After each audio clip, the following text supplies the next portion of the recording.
চিন্তা রাখতে পারে আমার মেয়েকে বা ছেলেকে আমি ওই বংশের হাতে তুলে দিব না, কারণ ওই বংশের লোক, আর উঁচু বংশ না।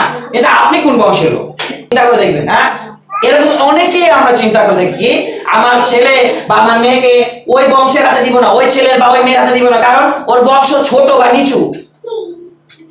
প্রতিনিয়ত মন্ডলীতে আসতেছে, তার মানে আপনি প্রকৃত বিশ্বাস হতে পারেন।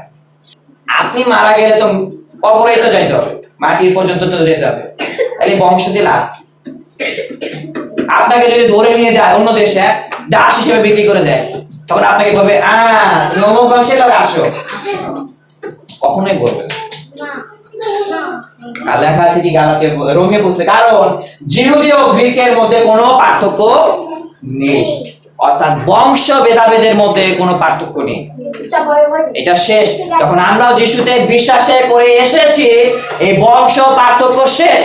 আর লেখা আছে কেননা সকলেরই একমাত্র প্রভু, কারণ যে কেউ প্রভুর নামে ডাকে সেই পরিত্রাণ পাবে। অর্থাৎ আপনিও যিশুকে বিশ্বাস করেছেন, ওই নিচু জাতির লোকও যিশুকে বিশ্বাস করেছে, ওই উঁচু জাতির লোকও যিশুকে বিশ্বাস করেছে।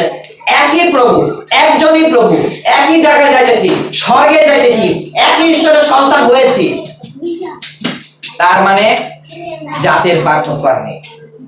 কিন্তু ওই মেন্টালিটি যদি থাকে এখনো যে ওই জাতি, অমুক জাতি, ছোট জাতি, ওই কাজ করে, ও তো মেথড, ও তো ঘর ঝাড়ু দেয়, রাস্তা ঝাড়ু দেয়, তাহলে সমস্যা।